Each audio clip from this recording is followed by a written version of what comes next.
My daughter signed away her baby, so we raised him as our own. 25 years later, she showed up to extort us for money. When my daughter Mildred was 18, she got me a gift. It was a pregnancy stick with 2 pink lines. I sighed. She had always been more on the careless side, the type to never think things through. I couldn't even get a word in before she started hollering, "And I'm not getting a baby termination, so y'all better step up." For context, by y'all, she meant me and her father, and by step up, she meant dedicating our lives to raising her baby for her. Well, me and my husband love babies and always wanted to have more children, so we agreed pretty quickly, and soon Mildred was practically shoving forms in our face. She insisted on signing away her parental rights because she didn't want any responsibility in case my grandparents ran into money problems, as if she had any money to give. Anyway, Philip ended up being an amazing son. He was curious and kind, never asked without saying please, always offering to help my husband with his work. Unfortunately, he was an accountant and could never take him up on the offer, but the gesture was unbelievably wholesome, and when he turned 10, he started asking about his bio mom, our daughter. It was clear he wanted a relationship with her. Every Mother's Day, he'd write 2 cards and had a stack of envelopes labeled "to mommy" in a box under his bed. Plus, he tried to contact her and asked for a meeting over 12 times when he turned 11 years old. Me and my husband always tried to distract him from this, to reassure him that we loved him as our own. But it wasn't until the 13th time our daughter shut him down that he finally gave up and started living his own life. I did everything I could to make him feel welcomed into our home. Me and my husband both gave up our savings so he could go to college without getting a part-time job. We made sure that he went on holiday at least once a year, with just one of us tagging along with him. By the time he was 22, it seemed like he had forgotten all about his mother. She was still talking to us but never asked about me or tried to have a mother-son relationship. I was always extremely grateful for this, because by this point I loved Philip more than I could ever love Mildred, and she purposely kept us from her life too. She had us blocked on every social media platform, including WhatsApp. All I knew was that she had married someone new across the country. Good riddance. My son ended up dropping out of college because he and his friends had started a car cleaning business. His marketing was so good that business soared, and he always gave me and my husband 15% of all his earnings to thank us for being so amazing. There was just one thing I hated about him. He was dead set on paying us back so we could experience what we missed while raising him. It ticked me off a lot because I never wanted him to feel like that, and we enjoyed raising him more than we would have enjoyed doing anything else. A year later, he met the love of his life, Amber, and she was a sweetheart. Little did I know, his life wasn't going to be all sunshine and rainbows, because as we all sat around the table for Thanksgiving dinner, he got a call. I figured it was a new client, and my face was practically beaming with pride. He even put it on speakerphone, but as soon as he picked up, my heart dropped. It was Mildred. She asked how he was doing, and he kept all the answers short but firm. It was at that moment that I realized he had truly stopped loving her. She asked to meet at a restaurant, and he said he'd think about it before hanging up. "Honey, me and your father can go with you?" I offered, because his eyebrows were furrowed like he was actually considering it. "That would be amazing," he exclaimed, his cheeriness lighting up the entire room. I myself knew she was up to no good. She hadn't tried to establish a relationship in 25 years, and I knew what she was like. When we sat down at the fanciest restaurant in town, she didn't even hug my son or ask how he was doing. "So what's the meal budget for tonight?" was the first thing she blurted. My son just shrugged his shoulders before saying whatever, and she ordered the lobster ravioli with a bottle of white wine. When she caught sight of my son's lock screen, she pounced. "Oh wow, is that your girlfriend? She's beautiful." Her voice sounded so fake that the entire table was quiet for a few seconds before she spoke again. "It reminds me of me and my recently divorced husband. We used to be so cute." I asked her what happened, and she told me she had cheated on him. My son rolled his eyes. "Stuff just happens sometimes. Anyway, I'm really struggling to find a job right now. Do you think you could help me out?"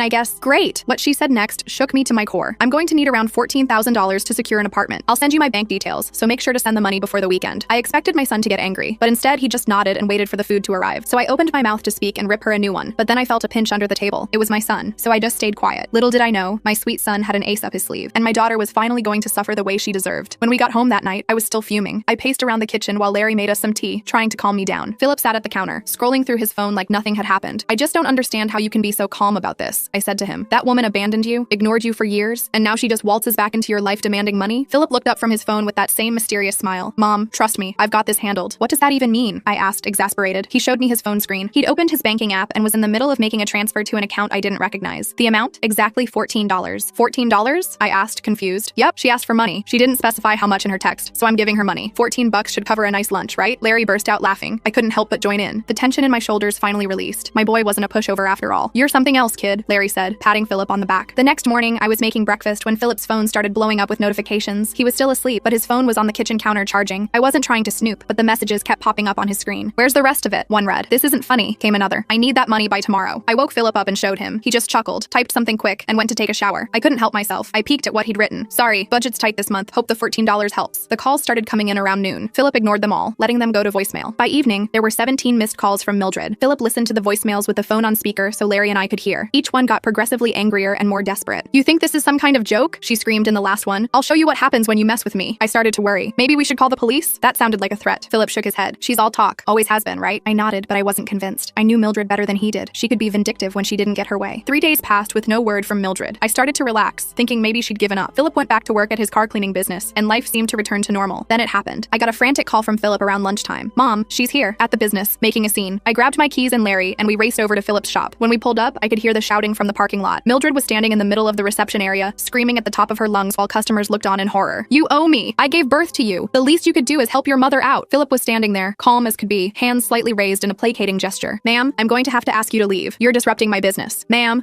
I'm your mother, you ungrateful little poop. I stepped forward, ready to intervene, but Larry held me back. Let him handle it, he whispered, and handle it he did. Philip walked over to Mildred, still completely composed, and spoke in a quiet, firm voice. You need to leave now, or I'll call the police. Go ahead, call them. I'll tell them how you promised me money and then went back on your word. I saw Philip's assistant Ralph discreetly picking up the phone. Good boy. Philip gently took Mildred's elbow and started guiding her toward the door. I never promised you $14,000. I said I would help you out, and I sent you what I could afford. Now please leave before you embarrass yourself further. What happened next shocked me. Mildred reached into her purse, pulled out her phone, and shoved it in Philip's face. See this? I've been recording this whole thing, and I've got the text where you agreed to help me. I'm going to post this online and show everyone what kind of son abandons his mother in her time of need. I later found out she'd only started recording halfway through the confrontation, after she'd already been screaming and causing a scene, but the damage was done. She stormed out, nearly knocking over a display of car air fresheners on her way. Philip spent the next hour apologizing to customers and offering discounts on their next visit. 3 people canceled their appointments on the spot. I could see the worry on his face, though he tried to hide it. That night, as we sat around our kitchen table trying to figure out what to do next, Philip's phone dinged with a notification. It was a link from Amber. Mildred had posted the video on Facebook, edited to make it look like Philip was coldly turning away his desperate mother. She'd added a long caption about how her son, who ran a successful business, refused to help her avoid homelessness. The comments were brutal, people calling Philip heartless, saying they'd never use his services, some even threatening to leave bad reviews on his business page. This is slander, Larry said, his face red with anger. We can sue her for this. Philip shook his head. That would just drag this out longer. I have a better idea. The next day, Philip posted a video of his own. He sat in his office, looking directly at the camera, and calmly explained the situation. How Mildred had given him up at birth, how she'd rejected his attempts to connect as a child, how she'd suddenly reappeared demanding $14,000 after 25 years of no contact. He showed screenshots of their text exchanges, including her immediate jump to asking for money without even asking about his life. I don't hold any grudges, he said at the end. I wish her well, but I won't be manipulated or bullied, and I won't let false accusations damage the business I've built through hard work and honest service. The response was overwhelming. Comments flooded in supporting Philip. Customers posted about their positive experiences with his business. The tide of public opinion turned quickly, but Mildred wasn't done. A week later, Philip got a call from the local police department. Someone had filed a report accusing him of theft. According to the report, Philip had verbally agreed to loan Mildred money and then refused to follow through, which the complainant was trying to classify as theft by deception. The officer who called sounded skeptical about the whole thing, but said they had to investigate any formal complaint. Philip had to go down to the station to give a statement. I went with him for moral support, and I've never been prouder of how he handled himself. He calmly explained the situation, showed them the text messages, and even pulled up the bank transfer of $14 he'd sent her. The officer actually chuckled at that. So you did send her money, just not as much as she wanted? Yes, sir, Philip replied. I never specified an amount in our texts. She asked for help, and I helped as much as I felt comfortable with. The investigation was closed pretty quickly after that. The officer told us off the record that these kinds of disputes weren't really police matters anyway. They were civil issues at best. I thought that would be the end of it. I was wrong. Mildred must have realized she couldn't get to Philip directly, so she changed tactics. She showed up at our house one afternoon when Philip wasn't there, just me and Larry. I almost didn't recognize her standing on our porch. She looked terrible. Hair unwashed, clothes rumpled, eyes red from crying or drinking or both. Can I come in? She asked, her voice small and pitiful. Please, Mom, I just want to talk. Against my better judgment, I let her in. Larry was in his study working, and I called him down. His face hardened when he saw Mildred sitting at our kitchen table. What do you want now? He asked. She burst into tears, big dramatic sobs that shook her whole body. I've made such a mess of everything, she wailed. I just needed help, and I didn't know how to ask properly. I handed her a tissue, keeping my distance emotionally. I'd seen this performance before. Why did you file a police report against Philip? I asked. She wiped her eyes. I was desperate. I really am about to be homeless. My ex-husband is cutting me off completely, and I have nowhere to go. So you thought the solution was to try to get your son arrested? Larry's voice was ice cold. I wasn't trying to get him arrested. I just wanted someone to make him help me. She turned to Larry, her eyes suddenly calculating. Dad, you understand, don't you? You always understood me better than Mom did. I saw something flicker in Larry's eyes. Doubt? Sympathy? Whatever it was, it worried me. He has the money, she continued. His business is doing so well. What's $14,000 to him? It's nothing, but it would save my life. Mildred, I said firmly, Philip doesn't owe you anything. You signed away your parental rights. You rejected him when he reached out to you. You can't just show up 25 years later demanding money. But he's my son, she cried. No, I said, standing up. He's our son. We raised him. We loved him. We were there for every skinned knee, every school play, every heartbreak. Where were you? She turned to Larry again. Dad, please, talk to him for me. He'll listen to you. To my horror, Larry hesitated. Maybe we could help you out a little. Not the full amount, but something to get you on your feet. I couldn't believe what I was hearing. Larry, no. She's manipulating you. She's still our daughter, Margaret, he said, using my full name like he always did when we disagreed about something serious. And what about Philip? What message does that send to him? Mildred saw her opening and pounced. Philip doesn't need to know. It could just be between us. A family helping family. I was about to argue further when we heard the front door open. Philip was home early. He stopped dead in his tracks when he saw Mildred at our kitchen table. His face went completely blank, that same neutral expression he'd had at the restaurant. What's going on here? He asked quietly. Your mother came to apologize, Larry said quickly. Mildred nodded eagerly. Yes, I feel terrible about everything. I was hoping we could start fresh. Philip looked at me. I couldn't hide my skepticism, and he picked up on it immediately. Is that really why you're here? He asked Mildred. She nodded again, eyes wide and innocent. Of course. What other reason would I have? To try to get money from my parents since you couldn't get it from me. Her face changed so fast it was almost comical. The tears dried up instantly, replaced by a cold glare. Well, what did you expect? You're living the high life while I'm suffering. Someone in this family needs to step up. Philip just shook his head. I think you should leave now. Not until I get what I came for, she snapped. And what What exactly did you come for, Mildred? He asked, his voice dangerously calm. She looked at Larry. Dad was just about to help me out, weren't you, Dad? Larry looked uncomfortable. I said we might be able to help a little. Philip's face fell. I could see the hurt in his eyes, the feeling of betrayal. It broke my heart. Dad, she's using you, Philip said quietly, just like she's trying to use me. Larry looked torn. I put my hand on his arm. Listen to him, Larry. He's right. Mildred stood up, her chair scraping loudly against the floor. Fine, be that way. All of you. I'll figure it out myself, like I always have to. She stormed out, slamming the door behind her. The silence that followed was deafening. Philip wouldn't look at Larry. Larry stared at the floor, ashamed. I'm sorry, son, he finally said. I don't know what came over me. She's always been able to wrap you around her finger, Philip replied, his voice flat. Even after everything she's done. He turned and walked out of the kitchen. I heard his car start a few minutes later. He didn't come home that night. The next few days were tense. Philip was distant, focusing on damage control for his business. The video Mildred had posted had caused some problems, even though Philip's response had helped. A few negative reviews had appeared online, clearly fake but harmful nonetheless. Larry was beating himself up for almost falling for Mildred's manipulation. I tried to reassure him, but the truth was, I was disappointed too. After all these years, he should have known better. Philip finally came over for dinner about a week later. He seemed preoccupied, checking his phone constantly. Everything okay? I asked as we cleared the dishes. Yeah, just waiting for a call, he said vaguely. The call came just as we were having dessert. Philip excused himself to take it in the living room. When he came back, he was smiling that calculating smile again. That was Amber, he said. Everything's set for tomorrow night. What's tomorrow night? Larry asked. I've invited Mildred to dinner, a peace offering. I nearly dropped my fork. You what? After everything she's done? He nodded. I think it's time we resolve this situation once and for all. I'd like you both to come too. Philip, I don't think that's a good idea. I started. Please, Mom, trust me on this. I know what I'm doing. There was something in his eyes that made me believe him, so against my better judgment, I agreed. Larry did too, though he looked as uncertain as I felt. The restaurant Philip chose was even fancier than the last one, a place where a meal for four could easily run $500 or more. When we arrived, Mildred was already there, looking much better than she had at our house. Her hair was done, she wore a new-looking dress, and her nails were freshly manicured. So much for being broke, I thought. Philip greeted her with a hug, which surprised me. She looked surprised too, but quickly recovered, playing the role of the delighted mother reunited with her son. I'm so glad you called, she gushed. I've been feeling terrible about how things went. Water under the bridge, Philip said smoothly. Let's just enjoy dinner, shall we? The meal started pleasantly enough. Philip asked Mildred questions about her life, seeming genuinely interested in her answers. She soaked up the attention, talking nonstop about herself. I noticed Philip kept refilling her wine glass. By the time the main course arrived, she was on her fourth glass and getting loose-lipped. So, Mildred, Philip said casually, tell me more about this apartment you need money for. She launched into a detailed description of a luxury condo with ocean views. It's absolutely perfect, she sighed, but the deposit is killer. And you don't have any savings from your marriage or previous jobs? She waved her hand dismissively. Oh, I've never been good with money. And Richard, my ex, he's being such a jerk about the divorce settlement. That must be tough, Philip said sympathetically. So what's your plan if you can't get the money from family? She took another big sip of wine. Oh, I'll figure something out. I always do. She leaned in conspiratorially. Between you and me, I've got a few tricks up my sleeve. Like what? Philip prompted. She giggled. Well, that police report was just the beginning. If that didn't work, I was thinking of calling some of your big clients, telling them some sob stories about how you mistreat your poor mother. I gasped. Larry's hand tightened around his fork. Philip just nodded calmly. That's an interesting strategy. So the whole thing about being homeless was just a lie to get money from me? She shrugged. Not entirely. I do need a place to stay, but maybe not as desperately as I made it sound. She laughed. You should have seen your dad's face when I cried at your house. He was ready to write me a check on the spot. So you admit you were manipulating us? Philip asked, his voice still casual. Oh, come on. It's not manipulation. It's just knowing which buttons to push. She winked at him. You're my son. You should want to help me. Even though you abandoned me and rejected me when I tried to reach out to you as a kid, her face hardened slightly. That was different. I wasn't ready to be a mother then. And now you're ready to be a mother when you need money? She rolled her eyes. Don't be so dramatic. This is how family works. You help each other out. By lying and filing false police reports? She leaned back in her chair. Look, I did what I had to do, and I'd do it again if I needed to. That's just who I am. Philip smiled and reached into his pocket. He pulled out his phone and tapped the screen a few times. Thanks for clarifying that, Mildred. I just wanted to make sure I understood exactly where we stand. Her eyes narrowed. What do you mean? He turned his phone around to show her the screen. It was a recording app, and it had been running the entire time. The color drained from her face. You recorded me? Yep, every word, including your admission that you lied about needing money to avoid homelessness, that you filed a false police report, and that you were planning to contact my clients with more lies if that didn't work. You can't do that. That's illegal, she sputtered. Actually, in this state, only one party needs to consent to a recording. That would be me. He pocketed his phone. I think we're done here. Mildred looked around wildly, as if searching for an escape route. You wouldn't really use that against me, would you? I'm your mother. No, Philip said firmly. Margaret is my mother. Larry is my father. You're just someone who gave birth to me and then decided I wasn't worth your time until you wanted something from me. He stood up, dropping several $100 bills on the table. Dinner's on me. Enjoy the rest of your meal if you want. We're leaving. As we walked out, I heard Mildred call after us, her voice desperate now. Philip, wait! I'm sorry. We can work this out. But Philip didn't look back. None of us did. In the parking lot, I hugged my son tight. I'm so proud of you, I whispered. Thanks, Mom, he said. But it's not over yet. What do you mean? Larry asked. Philip checked his watch. By now, Amber has uploaded the full audio recording to my social media accounts, along with a statement explaining the situation. The truth is finally out there for everyone to hear. I checked my phone. Sure enough, there it was. A post from Philip's business account with the recording and a simple, straightforward explanation of the events of the past few weeks. You planned all this? I asked, amazed. He nodded. I knew she wouldn't be able to resist bragging about her schemes if she thought she was winning. People like Mildred always want credit for how clever they think they are. We drove home in silence, each lost in our own thoughts. I kept thinking about how Philip had handled the whole situation, with dignity, intelligence, and a level head. He'd outmaneuvered Mildred at every turn without stooping to her level. The fallout was swift and severe. By the next morning, Mildred's social media accounts were flooded with negative comments. People who had initially sympathized with her were now calling her out for her manipulation and lies. The few friends who had stood stood by her quickly distanced themselves. I almost felt sorry for her. Almost. Then came the final confrontation. 3 days after the dinner, Mildred showed up at Philip's business again. This time she wasn't shouting. She looked defeated, broken. I was there helping with some paperwork when she walked in. Philip saw her and sighed. "What now, Mildred?" he asked wearily. "You've ruined me," she said, her voice barely above a whisper. "My friends won't talk to me. I can't get a job because that recording is everywhere. I really am going to be homeless now." Philip looked at her for a long moment. "That's not my problem," he finally said. She took a step toward him, her face twisting with anger. "How can you be so cold? I gave you life, and then you threw me away," he replied calmly. "You made your choices, Mildred. Now you're facing the consequences." She lunged forward suddenly, her hand raised as if to slap him. I jumped up, ready to intervene, but Philip caught her wrist midair. "Don't," he said quietly. "Just don't." The fight seemed to drain out of her all at once. She sagged, tears streaming down her face. "What am I supposed to do now?" she whispered. For a moment, I saw a flicker of compassion in Philip's eyes. Despite everything, part of him still cared about the woman who had given birth to him. "Get help," he said gently. "Real help, for whatever issues make you treat people this way. And then maybe, someday, we can try to have some kind of relationship, but not like this. Never like this." He released her wrist and stepped back. "I'm not giving you money. I'm not letting you manipulate me or my parents anymore. This ends now." She stared at him for a long moment, then turned and walked out without another word. As the door closed behind her, Philip let out a long breath. I went to him and put my arm around his shoulders. "Are you okay?" I asked. He nodded slowly. "Yeah, I think I finally am." I didn't see Mildred for almost 2 weeks after that confrontation at Philip's shop. I kept expecting her to pop up again with some new scheme, but there was nothing, just silence. I was starting to think maybe she'd finally gotten the message and moved on. Then one morning, I was checking my email and saw something that made my stomach drop. It was from Mildred, sent to me, Larry, and Philip. The subject line just said, "Goodbye." I opened it with shaking hands. It was short, just a few lines about how she couldn't handle the public humiliation anymore and was going to end it all. Classic Mildred, always with the drama. But what if she was serious this time? I called Philip immediately. "Did you see the email?" I asked as soon as he picked up. "Yeah, I saw it," he sighed. "Don't worry, Mom. She's not going to hurt herself." "How can you be so sure?" I was already grabbing my car keys, ready to drive to her last known address, because I just got a notification that she posted on Instagram 10 minutes ago, a selfie at some coffee shop with the caption, "New beginnings." I collapsed back into my chair, relief washing over me. So it's just another manipulation tactic. Exactly. She's hoping we'll panic and reach out, maybe offer money to help her get back on her feet after her darkest moment. I had to admit, he had her number. "What should we do?" "Nothing," he said firmly. "Absolutely nothing." And that's what we did. None of us responded to the email. Philip blocked her on all his social media and changed his phone number. Larry and I did the same. It felt harsh, but necessary. Like cutting out a cancer before it could spread further. Life started getting back to normal. Philip's business recovered from the temporary hit to its reputation. In fact, the whole drama had actually brought him some new customers who admired how he'd handled the situation. People love a good redemption story, I guess. About a month after the sewers light email, I was at the grocery store when my cart accidentally bumped into someone else's. I looked up to apologize and found myself face to face with Richard, Mildred's ex-husband. "Margaret," he said, looking surprised. "Is that you?" I hadn't seen Richard in years, not since before the divorce. He looked older, of course, but good, healthy, happy. "Richard, hi," I said, not sure what else to say. "What's the proper etiquette when you run into your estranged daughter's ex-husband?" He saved me from having to figure it out. "I heard about what happened with Mildred and Philip. I'm really sorry." I shrugged. "It's not your fault." "No, but," he hesitated. "I feel like I should have warned you." When she started talking about reconnecting with Philip, I knew she was up to something. She'd just maxed out all her credit cards and was looking for a new source of cash. "So she really was broke?" I asked. He nodded. "Oh yeah, but not because I cut her off like she claimed. The divorce settlement was more than fair. She just blows through money like water." We ended up getting coffee after finishing our shopping. Richard filled me in on a lot of things I hadn't known. How Mildred had cheated on him multiple times. How she'd emptied their joint savings account before telling him she wanted a divorce. How she'd tried to turn their friends against him with lies about abuse. "It's like she can't help herself," he said, stirring his coffee absently. "She sees people as resources to be used, not as human beings." I thought about all the times I'd made excuses for Mildred's behavior when she was growing up. The stolen money from my purse that I convinced myself I'd misplaced. The lies about where she was going that I pretended to believe because the truth was too painful. The way I'd let her manipulate Larry over and over. I enabled her, I admitted, for years. Richard reached across the table and patted my hand. We all did, in our own ways. But Philip didn't. "That kid of yours has a strong backbone." I smiled, pride swelling in my chest. "Yes, he does." When I got home, I told Larry about running into Richard. He says Mildred's moved to Arizona, started fresh with a new group of people who don't know her history. Larry just nodded, looking tired. The whole ordeal had aged him. He'd taken it harder than me in some ways, especially after almost falling for her manipulation that day at our house. Good, maybe she'll stay there. But of course, that wasn't the end of it. Nothing ever is with Mildred. 3 months later, Philip and Amber got engaged. They decided to have a small party at their house to celebrate, just family and close friends. About 20 people total. I was in the kitchen helping Amber set up the food when the doorbell rang. I heard Philip answer it, then silence. Too much silence. I peeked around the corner and felt my heart sink. Mildred was standing in the doorway, holding a gift bag and smiling like she'd been invited. "Surprise," she said, trying to push past Philip into the house. "I heard my baby boy is getting married." Philip blocked her entry. "How did you find out about this? How did you even know where I live?" She waved her hand dismissively. "Oh, I have my ways. Aren't you going to invite me in? I brought champagne." I stepped forward, ready to back Philip up, but he gave me a look that said he had this handled. "Mildred," he said calmly, "you weren't invited." Her smile faltered. "But I'm your mother. Of course I should be at your engagement party." "No, you're not invited," he repeated. "And you're not welcome here." Her face darkened. "Is this because of that little misunderstanding we had? I thought we were past that." "It wasn't a misunderstanding. You tried to extort money from me, filed a false police report against me, and threatened to destroy my business. Then you sent a fake sewer slide threat when that didn't work." She had the audacity to look offended. "I was in a bad place. You could show a little compassion." By this point, other guests had noticed the commotion. They were watching curiously from inside. I saw Amber coming up behind Philip, her face concerned. "What's going on?" she asked. "Nothing," Philip said, not taking his eyes off Mildred. "She was just leaving." Mildred's gaze shifted to Amber, and I saw something ugly flash in her eyes. "So you're You're the one who's taking my son away from me. Amber blinked in surprise. Excuse me? He was going to help me until you turned him against me, Mildred hissed. You think you're so perfect with your pretty face and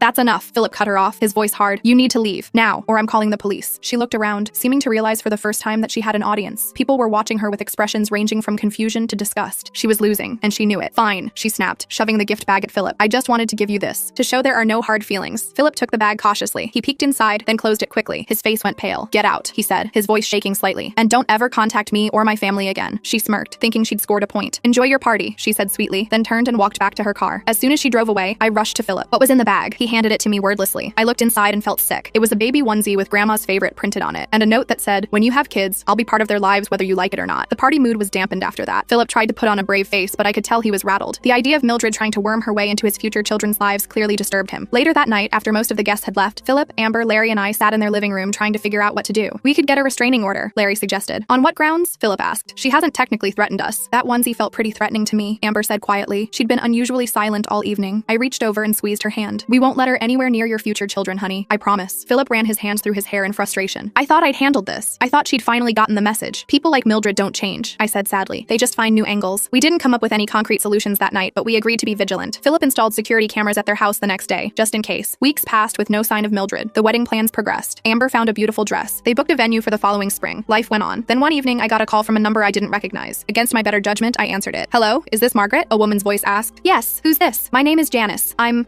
Richard's new partner. Mildred's ex-husband. My guard went up immediately. How did you get my number? From Richard. He thought you should know. Mildred's been arrested. I sat down hard on the nearest chair. Arrested? For what? Credit card fraud. She stole Richard's card information and ran up thousands in charges. But that's not why I'm calling. She paused. She had a notebook. The police found it when they searched her apartment. It had all these plans, ways to get money from Philip, details about his business, his home address, even Amber's work schedule. It was disturbing. My blood ran cold. Have you told the police about her history with Philip? Richard is talking to them now. They're taking it seriously. With the fraud charges and this evidence of stalking, they're pushing for jail time. I thanked her for the information and immediately called Philip. He and Amber came right over, and we filled them in on what Janice had told me. So she's been watching us? Amber asked, her voice small. All this time? Philip put his arm around her. It's going to be okay. She can't hurt us now. We later learned that Mildred had been planning to approach Amber when she was alone, to try to convince her to pressure Philip into helping out his poor mother. There were notes about using the future grandchildren as leverage. It was calculated and cold, and it sent chills down my spine. Mildred ended up getting 18 months for the fraud charges. The evidence of stalking helped secure the sentence, even though they couldn't charge her separately for that without more direct proof of intent to harm. The day she was sentenced, Philip, Larry, and I sat in the courtroom watching. She didn't look at us once, didn't acknowledge our presence in any way. It was like we were strangers. As they led her away, I felt a strange mix of emotions. Sadness for the daughter I'd lost long ago, relief that she couldn't hurt us anymore, at least for a while, and a deep, profound gratitude for the son who had stood his ground and protected his family. The wedding went ahead as planned the following spring. It was beautiful. Amber was radiant, and Philip couldn't stop smiling. They'd decided on a small ceremony in a garden, with just their closest friends and family. During the reception, Philip pulled me aside. I have something for you, he said, handing me a small box. Inside was a delicate silver bracelet with a single charm, a heart. What's this for? I asked, blinking back tears. For being my real mom, he said simply, for loving me when she couldn't or wouldn't. I hugged him tight, unable to speak past the lump in my throat. Later, as Larry and I were slow dancing, I spotted Philip and Amber across the room. They were laughing about something, their heads close together, completely wrapped up in each other and their future. We did good with him, Larry murmured in my ear. I nodded, resting my head on his shoulder. Yes, we did. Mildred was released after serving 14 months. She didn't try to contact us again. According to Richard, who heard from a mutual friend, she moved to Florida and started over, again. Sometimes I wonder if she ever thinks about what she lost. Not the money she tried to extort, but the relationship with her son. The chance to know him as the amazing man he became. The opportunity to be part of his life, his wedding, his future family. But mostly, I'm just grateful. Grateful that Philip found the strength to stand up to her manipulation. Grateful that he chose to break the cycle rather than enable it. Grateful that, despite everything, he still has the capacity to love and trust. 2 years after the wedding, Amber gave birth to twins, a boy and a girl. Philip called us from the hospital, his voice choked with emotion. They're perfect, Mom, he said. Absolutely perfect. When we arrived at the hospital, he placed his daughter in my arms. Meet your granddaughter, Margaret, he said softly. I looked down at her tiny face, so peaceful in sleep, and felt my heart expand. This was what family should be. Not manipulation or obligation or guilt, just love, freely given and gratefully received. As for Mildred, well, she made her choices, and we made ours.